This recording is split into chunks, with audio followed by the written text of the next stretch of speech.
everybody, welcome to the last installment of the series of Hope that I've been doing. Welcome to my car. As you can tell, I don't sound great and I don't sound normal. I'm slowly feeling better, I think. We'll find out. But to end the series, I wanted to relate to something that we haven't talked about at all yet.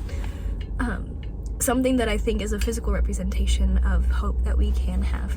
So I don't know about you, but I have really long hair, and to show you, it's long.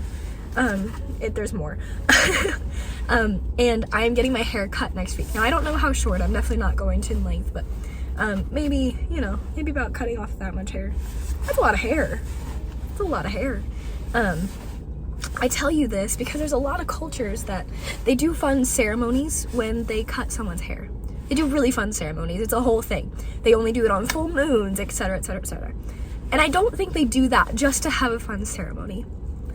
I think it connects to this idea of God pruning us. Because when they cut off the old, they cut off the nasty. They cut off the bad. They cut out the gross parts. And they're left with healthy hair. And I think that's what God does to us, is he prunes us so that we can be healthy. He cuts off a branch so we can grow a new one that's healthier, that's better. And I think the hair can be our physical representation of cutting away the bad and the gross and the parts of us that we don't want to be there, so that we can grow into the person that God's called us to be, so we can grow into what he has for us. And I just find that representation just beautiful. And I know if you're a guy, you probably don't relate to that as much, but still, you cut off the old so it's short or long, however you have it. It's still a representation of the fact that you're cutting off the old. That it's like your way of physically pruning yourself, you know? Now, how does that relate to hope? I think the part of it is the fact that God's gonna do it no matter if we like it or not. God's gonna do it when we need it, even if we don't think we do,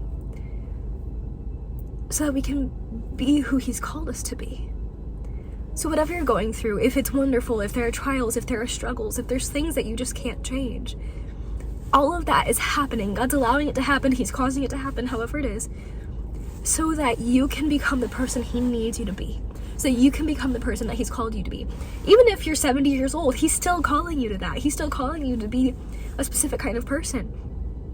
And through the pruning process, he makes us into that person. And that is something that no matter what's going on, we can have hope in the fact that he's doing it. That he's doing it so that we can become better followers of him. That we can become better followers of Christ. Take this with you. If there's something in your life where you're pruning, either physically or emotionally, or things in your life that you do or act or say, if you're being pruned that way, God's doing it for a reason, to make you into who he's called you to be. Have a wonderful week. If I don't do one of these and see you there, I'll see you this weekend.